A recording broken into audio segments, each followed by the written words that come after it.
Welcome to the Support of Ambition, where we celebrate creativity, ambition, and the journey of bringing big ideas to life. I'm your host, Danny, and each week I'll introduce you to inspiring voices from all walks of life. Artists, innovators, and dreamers who are pushing boundaries and redefining what's possible. This podcast is about the power of support, shared stories, and the belief that we're all stronger when we lift each other up. Thanks for joining us on this journey. Let's dive in. Hello, everyone. Today, we're thrilled to welcome a true master of musical storytelling to the podcast. Brett Boles is an award-winning composer, lyricist, and musical theater expert who has made a name for himself both on stage and online. Brett's talents have been recognized across the industry, but he's also, and maybe even more importantly, in my opinion, a teacher at heart. Through his widely popular TikTok series, The MT, Brett breaks down the art and mechanics of songwriting, offering unique insights into the emotional and technical elements that make great musical theater songs resonate. His passions for mentoring aspiring songwriters has also helped him launch his platforms like the Transformational Songwriting and the MT Studio, where he helps songwriters at every level unlock their creative potential. So whether he's crafting unforgettable melodies, dissecting iconic songs, or inspiring the next generation of storytellers, Brett's deep love for the art of musical theater shines in everything he does. So we're excited here to dive into his creative process, his journey, and the incredible work he's doing to help others transform their ideas into unforgettable songs. Brett, welcome to the show. Thank you so much for having me. It's a pleasure to be here. It's really great to see you and talk to you in person. I feel like I kind of know you after watching a lot of your videos. Sure. So it's a little bit, what's the word? A little odd in a way. It's like, hey, that's the person I was watching. Now I'm getting to talk to them. So it's pretty cool. Here we are. So your career, and it spans so many different facets of music and theater. But what first drew you into songwriting, and how did you decide to turn that into basically your life's work? That's a great question. When I was a kid, I grew up with country music. My mom was like a horse person, and so I grew up on a farm, and so it was always country music playing. And the thing about country music that sort of it ties really nicely into musical theater writing because country music is all about storytelling. Yeah. And so the first songs I ever started writing were country tunes because that's what I knew. And then I enrolled in a camp for musical theater when I was in 7th grade. My grandmother made me sign up for this camp. So I started to fall in love with musical theater. And then in high school, I started writing more musical theater type stuff since that's what I was doing. It's what I was listening to. And as I was, also an actor and a performer. So, I had that way into songwriting, which I think is really important if you're a musical theater songwriter, to be at least be able to get into a character's head, Mm-hmm. And then that led to going to Ithaca College for music composition. They have a really strong musical theater program there, which is what drew me there. And my professor happened to be a musical theater nut, just luckily. So we really vibed. And he helped me create my first real full-length musical that was performed at the college. And from there, things just sort of took off. That's cool. Yeah, I remember going to theater camp in high school. They combined band, art, and show choir, which I was in, and it was just a lot of fun and a lot of excitement there. So yeah, I feel those memories coming back. All the nostalgia. Now, you mentioned your professor that you vibed with there. Was he one of your main mentors, or that really shaped your path as a composer and lyricist? 100%. He was not only was he a composition professor when I went there, he was also the dean of graduate studies for music. So he was really well connected in the department, and he and I would meet more than our allotted time during the week because he just wanted to help me develop this show. And it's his voice. I tell my students this all the time. I still hear his voice in my ear. He's actually the president of the University of Hartford right now, which is not an hour from me. But anyway, it's his voice. I still always hear in my ear whenever I'm writing it. We would sit at the piano in his office together, and I would play stuff for him that I'd written the day before or that week. And I'd get to a certain chord, and he'd lean over and he'd go, "Is that really the chord you want there? I think you can do better than that." So I have constantly this voice in my head now. Every time I'm writing, I'm like, "Is that really the chord you want? I think you can do better." And if I wish everybody, I wish every songwriter had that little voice on their shoulder because it makes you better, you know? Yeah, yeah, definitely. Well, that leads me to ask and think and wonder, what came first for you? The more of the lyrics or the music portion when you're writing your songs? Is it, do you hear the melody first, or you like have a poem that you want to write and that's what comes out first? So for me, if I'm writing both things, if I'm writing music and lyrics, then it's they sort of come together like a puzzle. What I have learned, along the way and in the process, and learning from people who have done this for a living and do this really well, and now it's Hmm. become my practice, is that. And it's what I teach my students. I tend to start with a hook, which means usually the hook is the title of the song. So Hmm. whether it's a lyric paired with a melodic motif or whatever, but it's usually like, especially when you're talking about musical theater or even about Disney, because Disney is very Yeah, musical theater it oriented is. now, especially since the Howard Ashman days. It's a what moment in the story you're writing for, what character you're writing for, which already gives you a way in. And Mhm. then the key is developing that hook first, because everything in that song needs to relate to that hook. So that central idea is of paramount importance. So once you get that idea, then usually, so once that hook idea comes, then usually there's some sort of melodic component to it, and then I'll maybe start to play with a rhythmic groove or an accompanimental groove or a vamp or something that feels like it's in that sound world of the character and the show and the the moment that I'm writing for, and Mhm. then things will sort of start to develop, Cool. piecemeal That's from there. nice. That's really cool. I mean, I always love hanging around musicians and being around them when they're composing and just because they're from nothing comes this melodic just outpouring of emotion, and it's just like I just sit in awe because I can't do that. It For all seems my like magic when you Yeah, when it is. you approach it that way. Yeah, yeah. It really is. And it's just like just seeing that. And so just hearing you explain that, and it's just like I'm sitting here in awe because I want to be able to do that. And I'm sure if I put my efforts into it, maybe you could teach me and I could get to that point. But just it's just amazing to me. So that leads me into your TikTok series where I first Yeah, came across you, and yeah. that's the MT, and it's become very, very popular. So I have to ask, how did you come up with the name? Is it something simple like you're spilling the musical tea, or is there something more involved to it? So it was a shower thought one day, and it was the way it developed was the original idea was that it was only going to be musical theater tunes, Okay. and so Hmm. the vernacular slang in the industry for musical theater is MT. Okay. But since I was going to be spilling the tea on how Ah, musical theater songs are created, it became a play on words. gotcha. But then it just became a catch-all for everything I started doing. Sort of expanded. So yes, musical tea, musical theater, MT, music teacher, whatever. It all kind of works. Music theory, whatever. Yeah. Okay. Okay. That's really cool. That's so yeah. You're spilling the tea. I get it. That's an Totally. MT musical theater. Makes sense. I like it. Cool. Did you expect it when you first started doing it that it was going to resonate so strongly with fans of both musical theater and just music in general? No, never, never in a million years. Actually, I was teaching high school at the time. It was right during the pandemic. I think my first TikTok was December 2020, right Oh before wow! January Right. Mhm. 2021. So yeah, and the idea was, since no theater was really happening at that point, and my students were all over TikTok, and they were, oh, Mr. Bowles, you should make a TikTok. You should do something on TikTok. And I don't even know what that is. And I downloaded the app. I watched some of the stuff. I was like, okay, maybe I think I get how this format works. I was like, what can I give to people that they won't be able to get anywhere else but from me?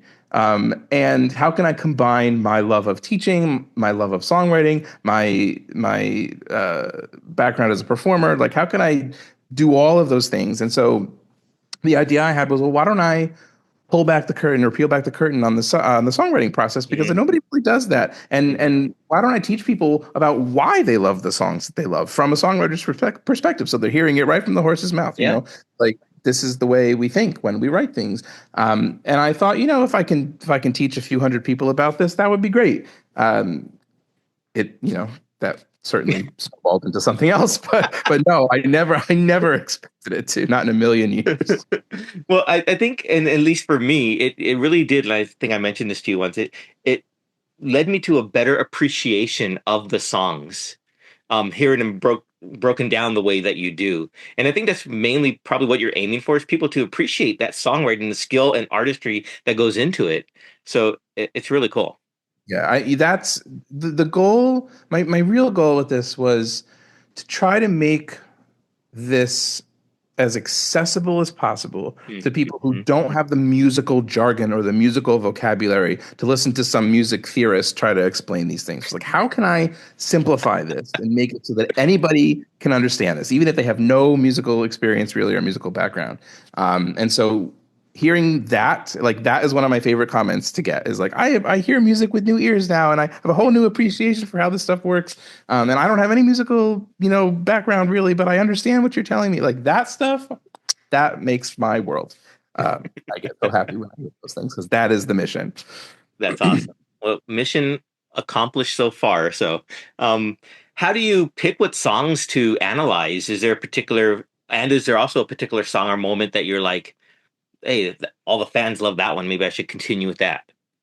Yeah, in the beginning, I was doing a lot of requests, so Okay. I would keep a running list of things that people requested, and then whatever I sort of felt compelled to do that day, I would do. And I don't really keep a list anymore. I take it day by day, and I think, what can I put out there that originally it was musical theater. Then I expanded to Disney stuff because I felt like I'd be able to reach more people, because Yeah. Yeah. so many people are familiar with the Disney stuff. And if I could explain how that stuff works, then I could capture them and then sneak in the musical theater stuff so that I could start to expand people's palates a little bit, Yeah. but draw them in with the Disney stuff. Yeah. Your Um, Moana breakdown was awesome. I love that one about the sea, the note, the that's my sea. favorite. That's my favorite one. Oh, okay, cool. Really my favorite. Yeah. With your MT blowing up and getting huge, did you feel any more of the social media pressure or expectations from your fans? Yes. More in the beginning than now. I felt a lot of pressure to put out the thing that I thought was going to get the most views and the most likes and the most, that was a thing for me for a while. I was constantly watching the metrics Yeah, yeah. and, after, I would say probably after like 300,000 followers, I was like, you know what? We're here. I'm just going to do what I want and hope that they stick around. So I stopped looking at all that stuff right around that point. But yes, I did for a while. I did, and now I don't feel, it's not so much pressure, but it's like I feel a responsibility to like be engaged with my community and make sure that I'm keeping it a safe place and a Yeah. kind place and all that. But yeah, I feel a responsibility now, but I wouldn't say I feel pressure. Okay, that's cool. One thing I did notice, since you mentioned that engaging with the audience, that you don't shy away from people, trolls or naysayers, that I've seen you like actively engage with them and show them why they're wrong. Is that something that you made a point that you said, I'm going to do that, or is just something that just happened? Yeah, I enjoy conversation and I enjoy engagement and I enjoy teaching. So if someone's willing to learn, I'm willing to teach. And even if it seems like they're unwilling to learn, I'm going to try to teach anyway. If it doesn't work, it doesn't work. Sometimes Yeah. it does, sometimes it doesn't. But yeah, I'm all about including people. And so even if people are going to come on there and be, at least on the surface, be jerks about stuff, like, I'll engage and I'll try to teach. And if I manage to teach somebody something, great. And if not, at least I tried. There you go. That's all you can do. Absolutely. You also created transformational songwriting. It's Mhm. your course that you teach. Uh, how has that been, or can you tell us what inspired you to launch that platform to even expand out your reach even further? Yeah. So while my social media videos, the short minute long or 90-second videos are really aimed at capturing everybody, I'm Mhm. sort of like a catch-all. I also started thinking about the fact that there really is no way outside of a college or university to really learn the craft of this. Nobody teaches that. Yeah. So I thought, wouldn't it be so great if I could create a program for a fraction of the cost of a degree, but make it a comparable education, Hmm. and give so many more people access to this kind of songwriting education they can't get anywhere else.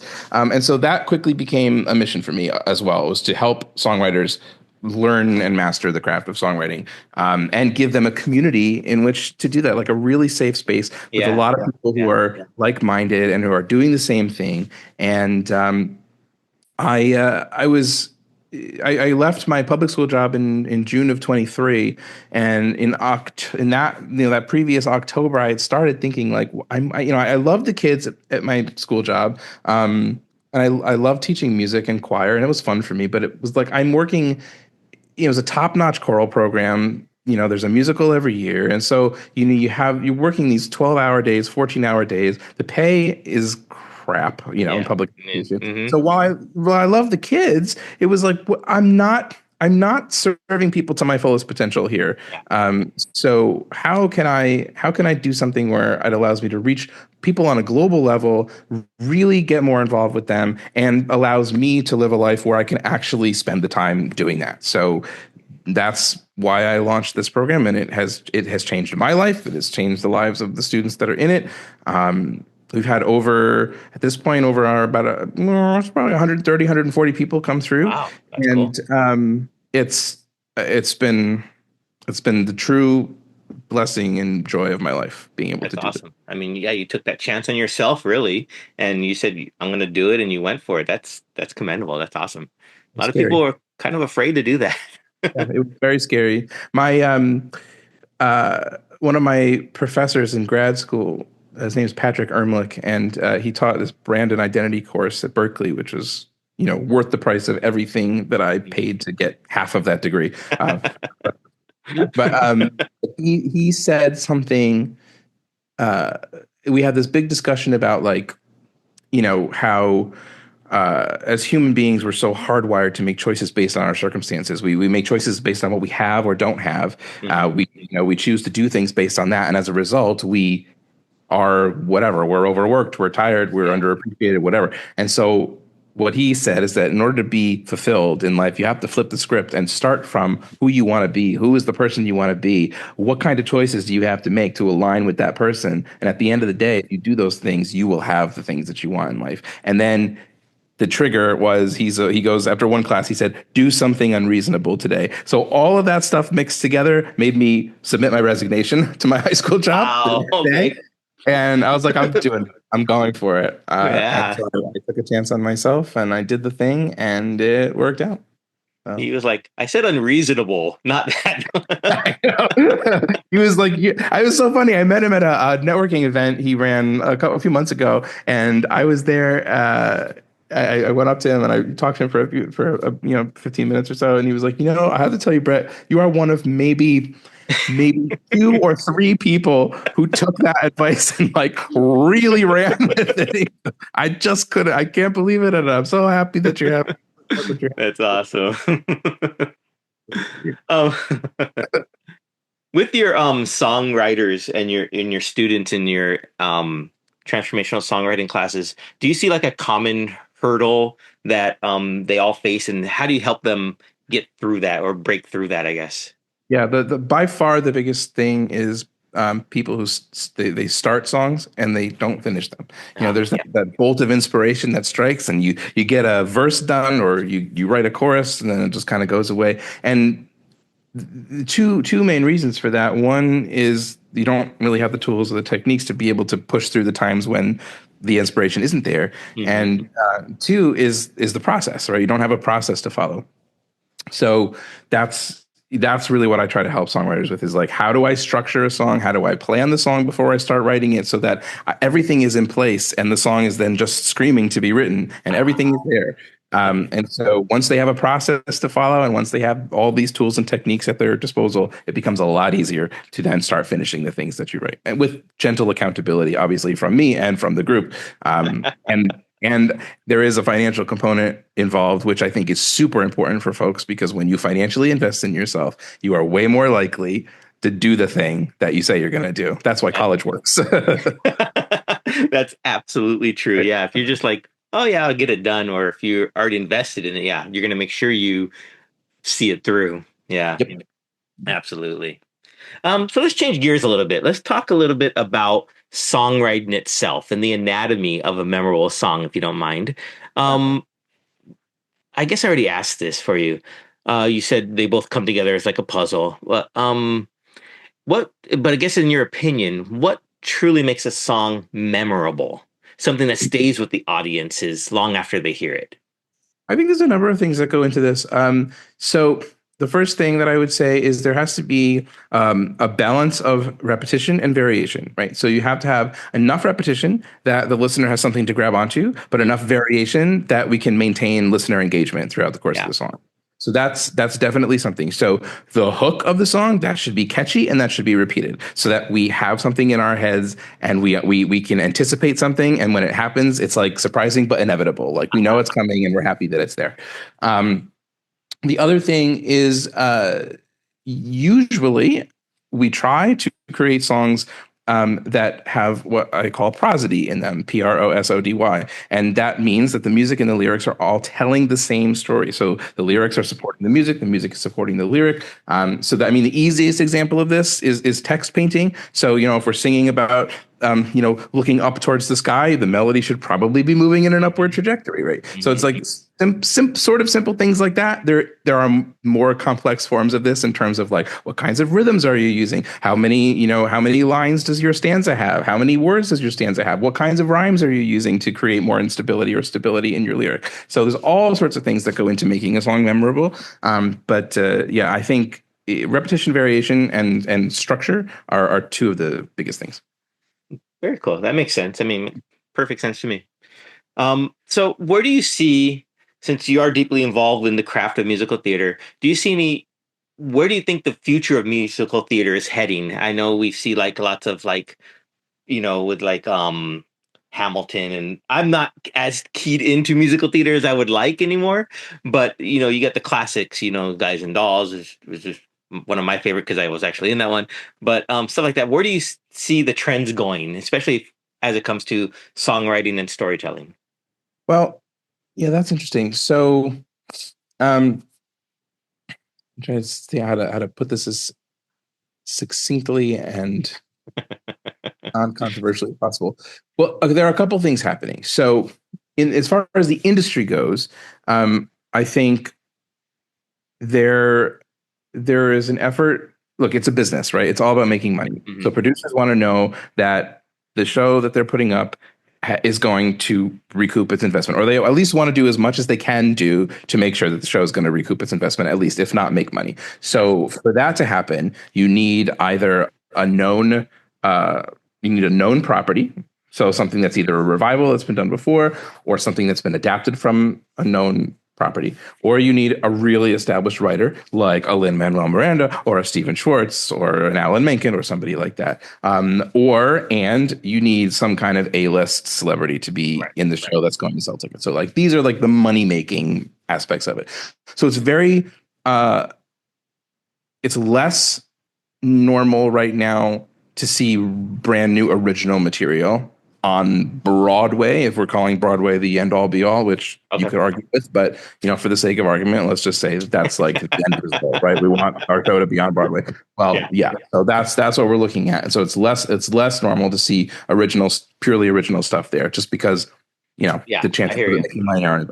That being said, because of that, and because of this desire to bring in some known entities, a lot of those known entities are not musical theater writers. A lot of them are pop songwriters. So sometimes these pop songwriters are relatively well versed in musical theater song form and musical theater structure. Oftentimes they're not. So you're getting material out there that isn't as well crafted from a storytelling perspective or a musical theater perspective, because the knowledge of the craft and what has come before is not there. And I'm not saying there's anything wrong with experimenting. I'm all for it. Sure, go ahead. But at the same time, I think this is an art form that has been, developed and evolving in America since the Yiddishkeit shows and the Princess Theater shows way back when in the 1920s, 1910s, and into the book musicals of Rodgers and Hammerstein in the 1940s and onward. And there are things that work, and they work for a reason. And so I think as as other types of songwriters get into the space and they aren't as aware of how these things are constructed, I think you have some less successful material out there because there's a reason why this stuff works and engages with the musical audience. But I'm hopeful. I mean, I think, and I'm all about experimentation. And remember, like you mentioned, Hamilton, like Lin-Manuel Miranda is extraordinarily well versed in musical theater, song form and structure. Grew up on golden age musicals as a student, like a student of Sondheim and Jonathan Larson and all that. And he understands how musical theater is put together. So even though he's using stylistically like new sort of pop and R&B and hip hop content, the structure and the form is very, very musical theater, even though you may not notice that on first glance. And the same thing with Book of Mormon. Somebody mentioned to me, the Book of Mormon was so, revolutionary in so many ways, and it was so brand new. And in some ways it was in terms of the content, yes. But Bobby Lopez, again, very, very trained, went through the BMI musical theater workshop. He knows how to structure a musical theater tune. And so a lot of the song forms are very, very standard in shape, even though the content is different. So I think that's anyway, I could go on for hours, but that's I'm hopeful. I think the future of musical theater is bright. Yeah, I agree. I mean, I'm starting to get back into it. I know here in Vegas where I'm at, we have the Smith Center and they bring in through a lot of shows. So I'm hoping to get to more of them there just because I really enjoy it. I mean, I might be the only one in my household, but I enjoy it. That's okay. Yeah. So if you could write a musical about anything, any story, any person, any event, what would it be and why? Okay, well, so personally, and this is just personally. Okay. I don't know if you remember around the pandemic. This is when I was still a baby TikToker, but that TikTok Ratatouille musical sort of took off. I don't know if you heard about that. I think yeah. The thing had happened. Right before that had happened, I had been developing my own adaptation of Ratatouille for a while before that. No. I was too much of a baby TikToker to get in on that process, so I missed it. But that is like my dream. I want to adapt the Ratatouille Pixar movie into a musical. So that's my personal like dream goal. That is awesome. I can see that. I don't know how it'd be adapted on stage, but maybe. But that's there cool. are magical ways of doing a whole lot. Broadway money, anything is possible. With Pixar money, anything is possible. Very true. Very true. All right, I have some fun rapid fire questions for you. Just as we get towards the end of the interview here. Favorite Broadway musical of all time? Ragtime. Most underrated musical theater song? Ooh, Finishing the Hat.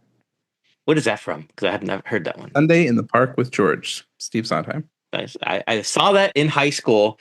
Didn't appreciate it at the time, but I need to go back and watch it. Differently as you get older. Yeah, that's true. Composer or lyricist, living or dead, that you would most like to collaborate with? Alan Menken. Very cool. What's your guilty pleasure song that you secretly love? Oh, that's a good one. Maybe Alone in the Universe from Seussical. Just love that song. Okay. Love that song. Another sort of underrated show, I think, so in some ways.